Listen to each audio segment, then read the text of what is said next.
Are you at your highest weight? You are hitting the gym, but you're not seeing any changes.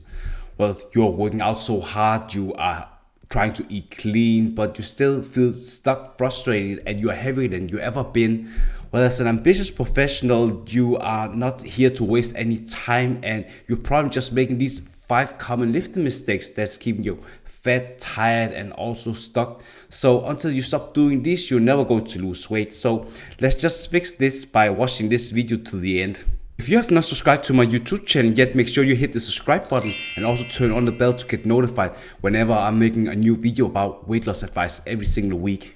I used these tips to lose 60 pounds in 8 months and kept it off for 12 years, and also helped dozens of men and women lose up to 60 pounds and finally escape that yo-yo dieting cycle. And if you're constantly tired of losing the weight and gaining the same weight back, I'm here to help you to become your most healthiest version ever, and also just without giving up the favorite foods that you love. The first biggest mistake that you're making when you're trying to lose weight at your heavies and you have no idea how to lift weight is that you don't have any concrete workout plan in order.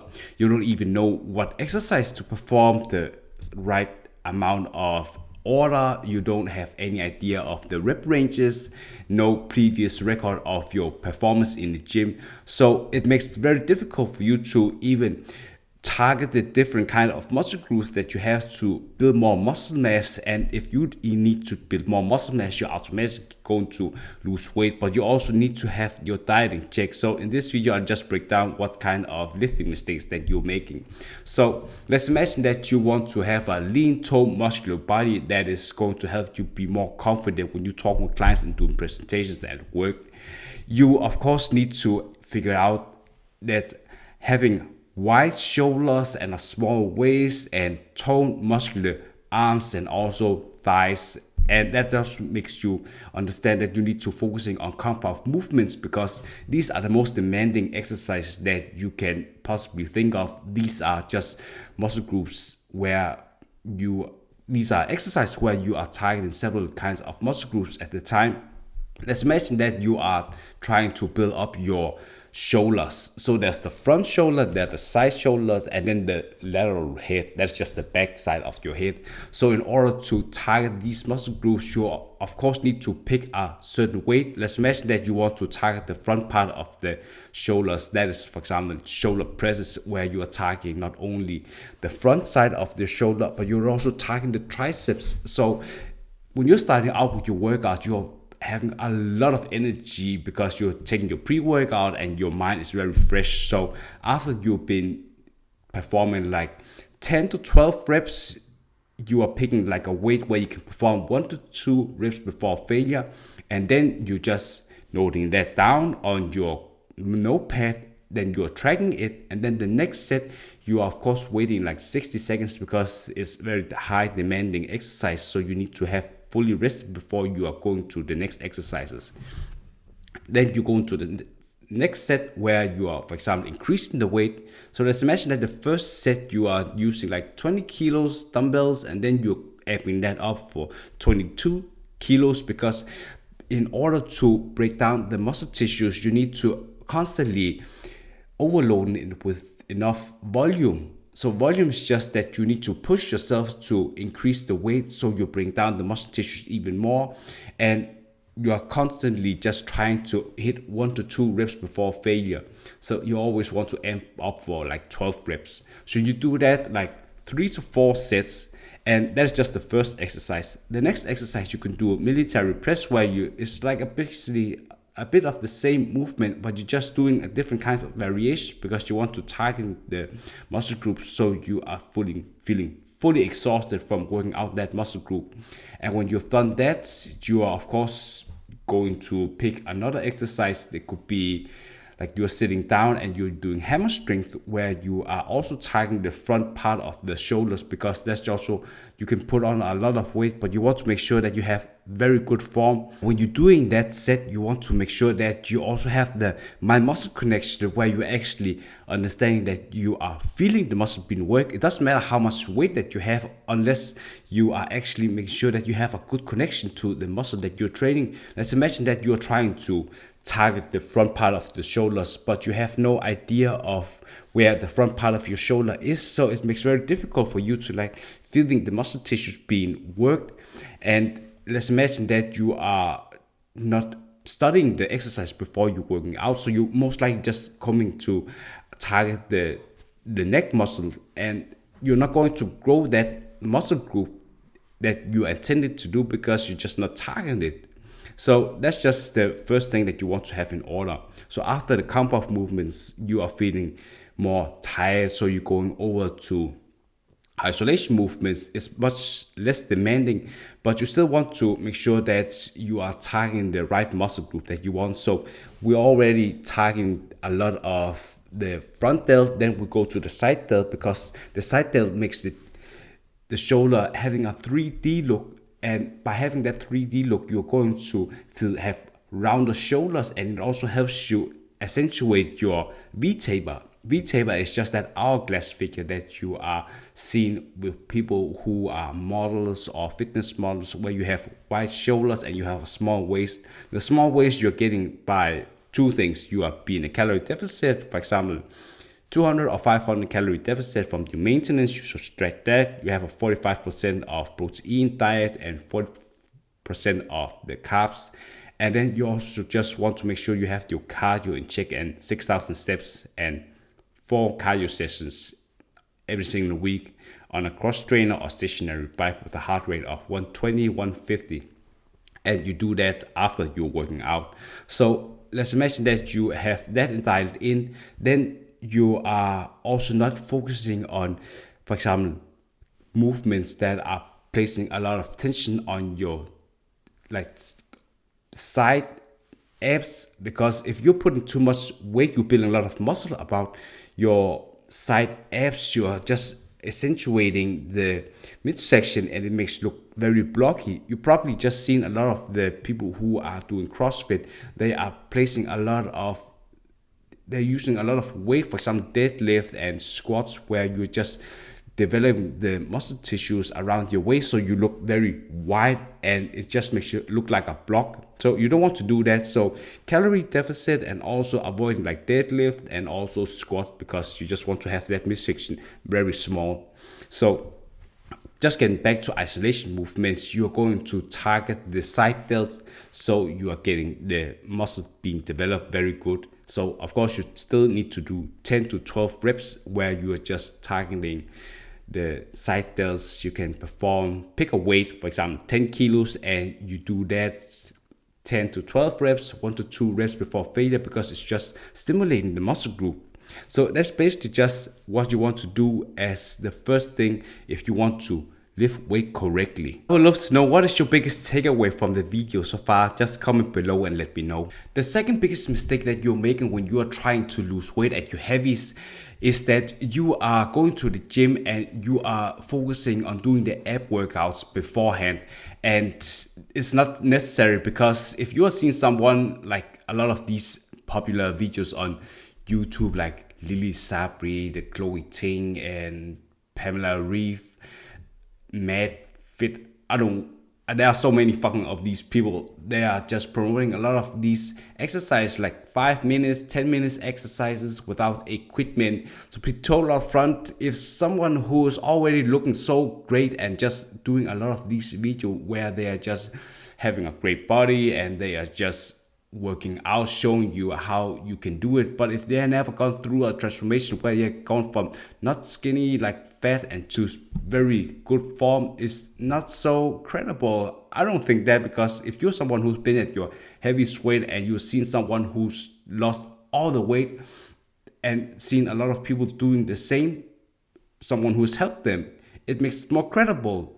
And if you're trying to understand like the scientists behind how to lose weight and how to target the muscle, if you need to like get toned abs, of course you need to have muscle groups where you are targeting with progressive overload and you have enough stimulus. But the ab workouts are not so special. It's just because they got a lot of views on it, because abs just look nice, but you also have the whole body where you're doing that. So if you need to lose weight with abs where you are just targeting the abs, you are putting a lot of weight on the exercise, for example crunches, and you're just building a lot of more muscle mass. So if you have a high body fat percentage and you are only targeting your abs, you're just getting the ab muscle to show more, but you also need to decrease your body fat in order for the muscle to be shown.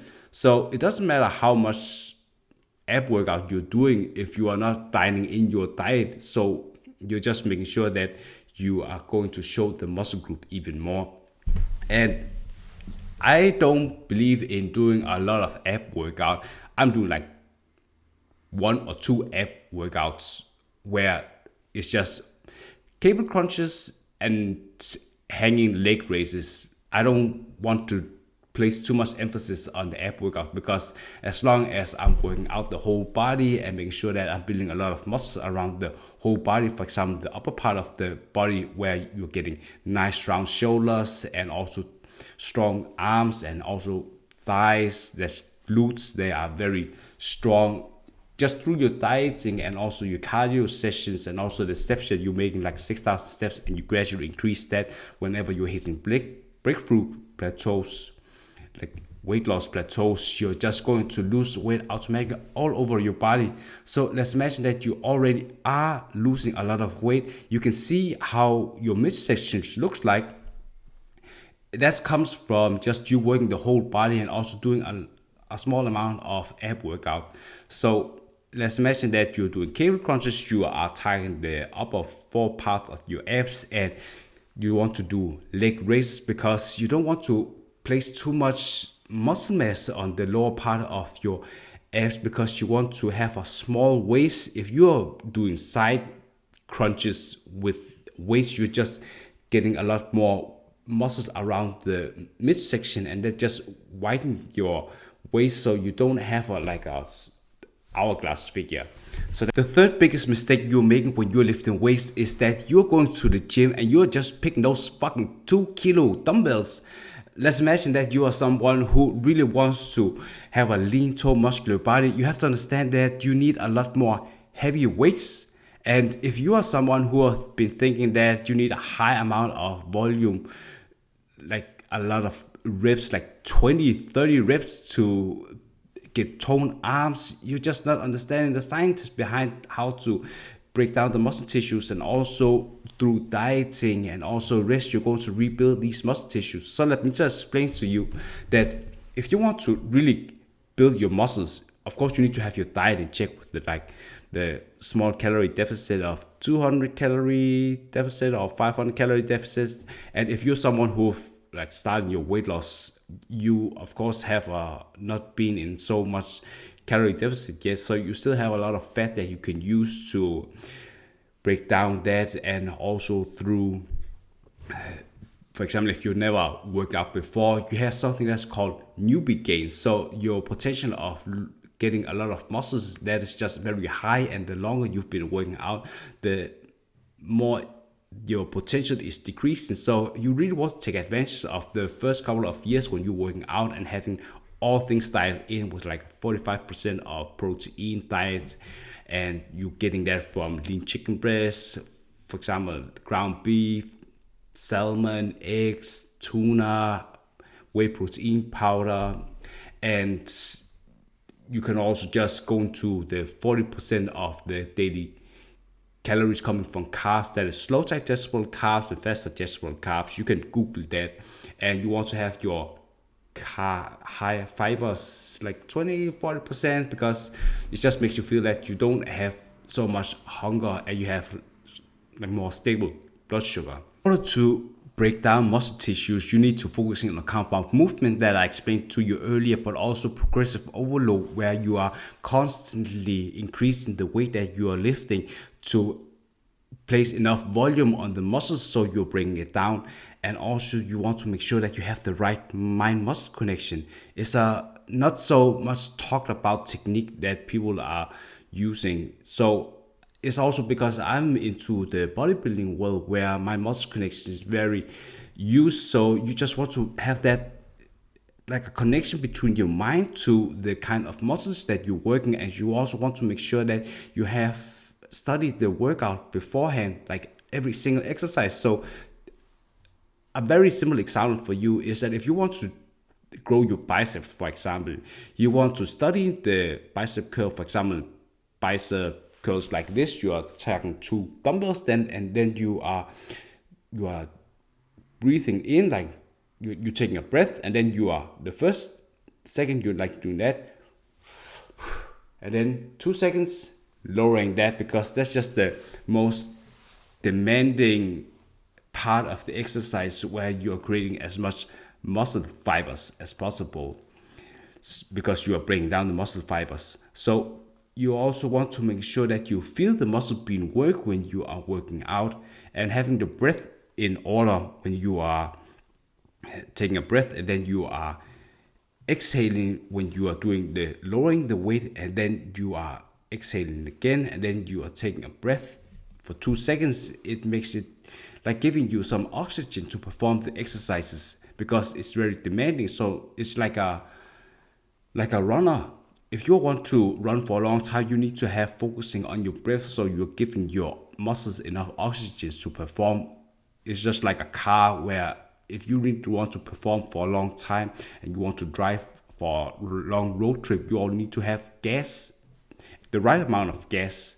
So that's just basically the fourth biggest mistake that you're making in the gym when you are trying to lose weight at your heavies, is that you are performing cardio before you are focusing on your main workout. Reason why it's so dumb to do that is because you want to go into the workout with a lot of energy, so you can utilize all the energy to lift a lot of weights, and utilize like progressive overload and my muscle connection, and break down these muscle tissues. And through diets and rest, you're going to build these muscle tissues even stronger, so you have stronger muscles, and losing like 100 or 200 calories more every single day by not doing anything. But the problem is that if you're already going into the gym and you perform like 30 or 60 minutes of cardio before your main workout, you just completely wasted all your energy levels on the wrong things, because cardio is just not so necessary when you're trying to lose weight in the beginning. Because if you are just focusing on doing a lot of cardio, but you don't even have your diet in check, you are not just setting yourself up for success. You are going to eventually burn out, and cardio is just a supplementary tool that you want to implement when you're trying to lose weight. If you are hitting like weight loss plateaus, you want to increase the cardio. But if you're already doing 60 minutes of cardio, there's not so much you can increase, because it's just very painful for you if you're having aches already and you're having trouble focusing because you are having so much volume of cardio. You're not going to stand for a long time. What you always want to remember when you're trying to lose weight is that you want to start out with having your diet working out for you. Like, you figure out your maintenance calories through a macro calculator from macrocalculator.net. Then you decrease that to 200 or 500 calories. And then you follow that for, say, like 1 to 2 weeks. And you maybe just perform 1 to 2 cardio sessions a week after your workout, because you want to have some stamina when you are working out with the weights, so you don't feel so tired. And when you are not losing 1 to 2 pounds anymore, you can gradually increase the cardio session, like 1 to 2 cardio sessions a week. When you don't need to already increasing too much of the cardio sessions. You just keep doing the same cardio sessions until you're not seeing any noticeable changes. For example, if you're tracking your workouts, that's good. If you are tracking your weight, you can see that if you are losing weight on the scale, like 1 to 2 pounds a week, that's awesome. But sometimes you're just not losing so much weight on the scale, you are losing more body fat. That's why you want to take measurement in order to see that you're actually losing body fat, because that's just the most important thing. And when you're trying to lose weight, you also want to take before and after pictures. Having a friend doing that for you, like helping you take it in a accurate lighting the same day every 4th week. Also with the measurement pictures, you do that from the front, side and the back, because if you are trying to lose weight and already only relying on the bathroom scale, it's very difficult for you to figure out if you had lost any weight, because some weeks you're just building a lot of muscle. Like maybe you want to lose 1 pound a week, but you're building like 300 grams of muscles. It's just not noticeable. But you also have to remember that your body is going through a recomposition state where you're just building a lot of muscle and losing a lot of fat at the same time. So you're just building a lot of, you're restructuring your body, so you have almost like an hourglass figure. So that's the fourth biggest mistake you're making. And the fifth biggest mistake that you're making is that you are not drinking enough water. I see a lot of people when they're in the gym, they're trying to work out, but sometimes they are also working out because they are outworking a bad diet. And a bad diet can also be that you are not drinking enough water because you're having a lot of cravings. Cravings is just a natural part of you being a calorie deficit, where your body just giving you some signals that it's not getting the amount of food that it needs. And if that's the case, you always want to drink like 3 to 4, 5 liters of water a day, because you're just tricking the body to not feeling so much hunger. You want to set you up strategically so you have a lot of energy when you are working out, because if you're working out and you're sweating a lot, your body is composed of a lot of water. So if you are not drinking so much water, you're just feeling a lot of headache and you have trouble focusing on every single rep that you're doing. So drinking a lot of water is going to help you a lot with being more focused, not only at the gym, but also at work, but also doing all the steps that you need to lose the weight. If you're ready to finally lose the weight and keep it off for good and become the healthiest versions of yourself, just like the transformation pictures of my clients in the first part of the video, there's a link in the description and also in the comment section where you can click that link and apply for coaching with me, and we'll just hop on a call and see if you're fit to work together with me, and also just how we can create a sustainable plan together. Bye.